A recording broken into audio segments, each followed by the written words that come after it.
Hello po. Kain tayo. May grapefruits ako, guys. Yan. Maganda ito sa pagmalamig. Kasi inuubo ka, makati yung lalamunan. Vitamin C.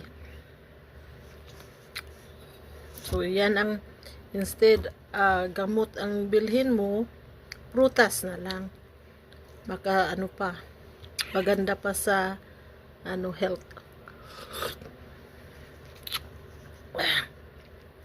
Lalo na mga nag-snow. Lamig sa labas, guys. Yeah. Alright, thank you for watching.